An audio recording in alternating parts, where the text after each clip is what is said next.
Right. ఇక్కడ పవన్ కళ్యాణ్కి సంబంధించినటువంటి అభిమానులే సోషల్ మీడియాలో విపరీతంగా వాళ్ళు తమ బాధను వ్యక్తం చేస్తున్నారు పవన్ కళ్యాణ్ చేసినటువంటి పనికి. ఒకటి వెళ్ళడం సభకు వెళ్ళడం, రెండోది నిన్న అతను లోకేష్ ఇచ్చినటువంటి ఇంటర్వ్యూతో పవన్ ముఖం ఎలా వాడిపోయిందో చూడండి. అంటే ఈయన చెప్పకపోయినా పర్లేదు, దాటుకుని వెళ్ళిపోవచ్చు, ఈ సభ గడిచిపోతే చాలే అని అనుకున్నాడు. కానీ లోకేష్ అలా చేయలేదు. చంద్రబాబే సీఎం అవుతాడు మేము గెలిస్తే, రెండోది 25 సీట్లు మిగులుతాయి మా 150 మంది అభ్యర్థులు పోతే, అందులో కూడా కొంచెం అటు ఇటు అంటే 12-15 కుక్క బిస్కెట్లు బయట ఉంటే ఒకటి రెడీ చేసుకోండి, అది వేయబోతారా పవన్ కళ్యాణ్ కనిపిస్తోంది నాకు. ఈశ్వర్ గారు ప్లీజ్ చెప్పండి సార్. సార్ ఈశ్వర్ గారు ఒక్క నిమిషం. ఇప్పుడు ఇష్టం లేకపోయినా బలవంతం సబ్సాన అంటారు చూడండి. అవును. ఈ విధంగా ఈ సభకు రావడానికి కారణం ఏంటంటే గత కొంతకాలంగా ఇచ్చిన స్టేజ్ పెర్ఫార్మెన్స్లు ఏవైతే ఉన్నాయో వాటికి సంబంధించిన పేమెంట్ బాకీ ఉంది. ఆ పేమెంట్ ఆగిపోతేమో పొత్తు పెడిసిపోయినా పర్లా, సీట్లు ఇవ్వకపోయినా పర్లా, కార్యకర్తలను అట్టేట మునిగిపోయినా పర్లా, నాయకులు నాశనం అయిపోయినా పర్లా, నేను చేసిన స్టేజ్ పెర్ఫార్మెన్స్ల యొక్క డబ్బు పెండింగ్ ఉందిరా బాబు, ఆ బాబు ఇవ్వడరా బాబు అని చెప్పి వచ్చాడు. చెప్పండి. ఇక్కడ పేమెంట్ డబ్బు రూపంలో ఇవ్వట్లేదండి. అమరావతిలో ఒక ఇస్తున్నారు, అమరావతిలో ఏదో కొంత షేర్ ఉంటుంది కాబట్టి మేము వచ్చి భూమి రూపంలో దాన్ని మనం ఆల్రెడీ డిస్కస్ చేసాము. ఎవరికైనా సరే ఆ వివరాలు కావాలంటే నా మెయిల్కి మెయిల్ పెట్టండి. నా మెయిల్ ఐడి వచ్చి DICSOOCH@gmail.com. నిర్మాతల ద్వారా ఫారిన్ మనీ కూడా వస్తుంది సార్ రాజశేఖర్ గారు. కొంత డబ్బు సినిమాలకి రెమ్యునరేషన్ ఇస్తున్న రూపంలో ఫారిన్ అకౌంట్స్ నుంచి కూడా వస్తూ ఉంది. రైట్. సో కానీ ఈ పేమెంట్ మాత్రం అమరావతిలో లింక్ పెట్టారు. సో ఖచ్చితంగా ఎన్నికల వరకు ఈ గుదిబండ మోసి గద్దెనెక్కిస్తేనే అమరావతి ఏకైక రాజధాని అయితేనే పేమెంట్ వస్తుంది. కాబట్టి ఇద్దరి ఎజెండాలో అమరావతి ఏకైక రాజధాని. అంతకుముందు ఏమన్నాడు, కర్నూలే రాజధాని అన్నాడు, విశాఖపట్నమే రాజధాని అన్నాడు. మరి జగన్మోహన్ రెడ్డి గారు 3 రాజధానులు ప్రకటించగానే ఒక బొకే ఇచ్చి నా ఆలోచనని మీరు ఇంప్లిమెంట్ చేసినందుకు ధన్యవాదాలు అని చెప్పాల్సింది పోయి పరిగెత్తుకుని వెళ్ళి బీజేపీతో పొత్తు పెట్టుకుని మోడీ గారిని ఏమడిగాడు ఆయన 3 రాజధానుల ప్రకటన రద్దు చేసిన కోసం పొత్తు పెట్టుకున్నా అని చెప్పారు. సో అమరావతిలో జరిగిన అవినీతి ఎవరికైనా సరే వివరాలు కావాలంటే నాకు మెయిల్ చేయండి. మళ్ళీ ఒకసారి చెప్తున్నాను, DICSOOCHI@gmail.com అయితే అమరావతిలో చంద్రబాబు నాయుడు పవన్ కళ్యాణ్ తలపెట్టిన 5 లక్షల కోట్ల రూపాయల దోపిడీ ఏంటో మీకు వివరాలు తెలుస్తాయి. రవిచంద్రారెడ్డి గారు మీ పాయింట్ ఏంటి?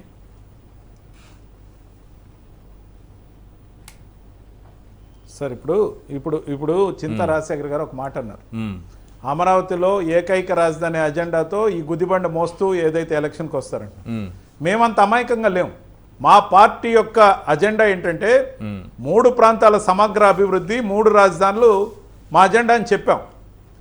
ఖచ్చితంగా రేపు సంక్రాంతి వరకు ఓపిక పడతాం.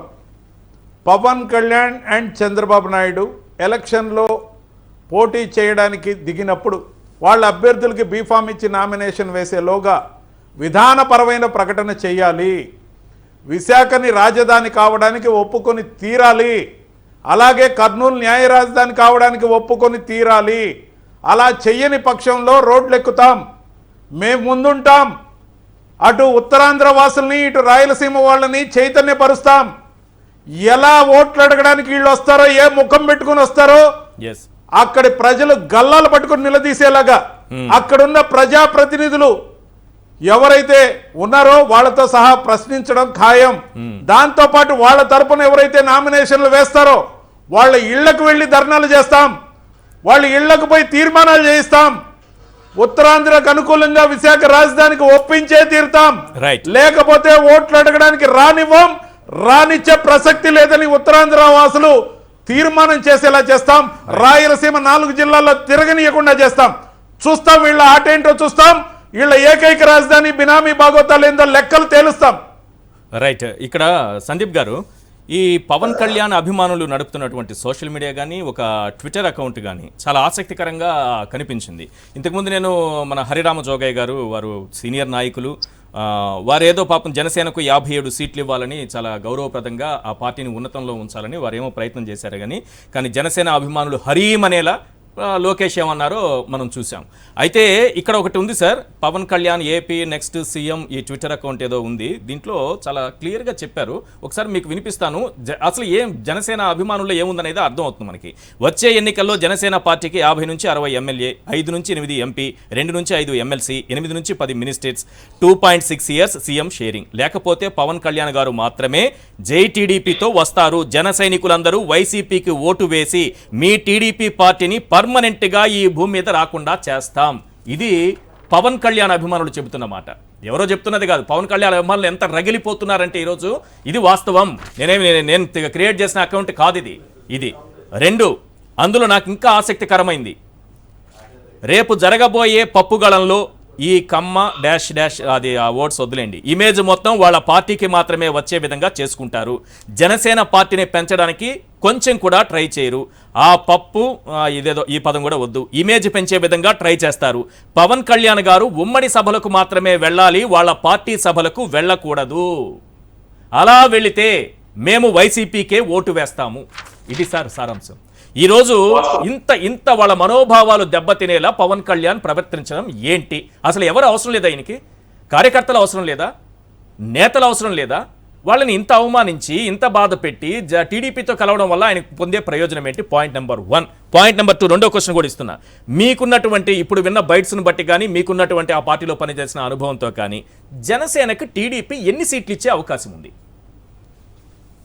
సార్ పవన్ కళ్యాణ్ అనే వ్యక్తి సింపుల్ గా చెప్పేస్తాను సార్. తన ఆత్మగౌరవానికి తాకట్టు పెట్టిన వ్యక్తి, కార్యకర్తలు, నాయకులు, ఆ పార్టీలో పనిచేసే శ్రేణులు, కాపులు అతనికి లెక్కలేదు. అతనికి సొంత ప్రయోజనాలు మాత్రం అవసరం. ఆ సొంత ప్రయోజనాల కోసం అతను ఎవరినైనా వదిలేస్తాడు. అది కార్యకర్తలు డే బై డే తెలుసుకున్నారు. మీరు ఈ రోజు కూడా చెక్ చేసుకోండి, యువగల మీటింగ్ లో 95% టీడీపీలు ఉన్నారు తప్ప జనసేన వాళ్ళు ఎవరు లేరు కార్యకర్తలు. అంతేకాకుండా మీరు సీట్ల గురించి అంటున్నారు కాబట్టి నేను ఆ రోజు కూడా చెప్పడం జరిగింది, ఆ సీట్లు ఇస్తే 30 లోపల ఇస్తారు తప్ప 30 నుంచి ఒక సీట్ కూడా ఇచ్చే పరిస్థితి లేదు. అది పూర్తిగా హర్రామ్ జోగి గారు లెటర్ అంటున్నారు కాబట్టి మీరు హర్రామ్ జోగి గారికి అది తెలిసిపోయింది, పవన్ కళ్యాణ్ పూర్తిగా టీడీపీ వాళ్ళు చెప్పిన వాళ్ళకి సీట్లు ఇస్తాడు కాబట్టి ఆయన ఆ కాపు సంక్షేమ సేనలో పనిచేసే వాళ్ళు కొంతమంది పేర్లు లిస్ట్ రాసి తీసుకువదిలాడు. అది ఆయనకు కూడా తెలుసు అండి. ఎందుకు ఒక్కొక్కరు పార్టీ వదిలి వెళ్ళిపోతున్నారు మీలాంటి నాయకులు? ఇంకొకరు సుధీర్ గారండి, అంతకుముందు ఆకుల జయ కళ్యాణి వాళ్ళ ఫాదర్ అందరూ వదిలేశారు. మీరు మీ మదరు చాలా కష్టపడ్డారు, మీరు బయటకు వచ్చేసారు.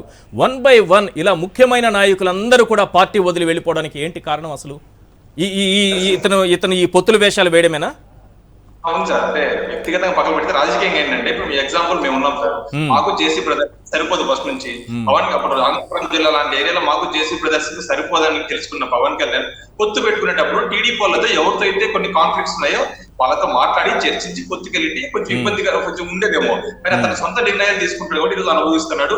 అంతేకాకుండా సార్ నేను ఫైనల్ కూడా చెప్తున్నాను, వైఎస్ జగన్మోహన్ రెడ్డి గారిని ఎదుర్కోలేక పొప్పు లోకేష్, పాలేరు పవన్ కళ్యాణ్, పాపాత్ముడు చంద్రబాబు నాయుడు వీళ్ళు ముగ్గురు కలిసి వస్తామంటున్నారు.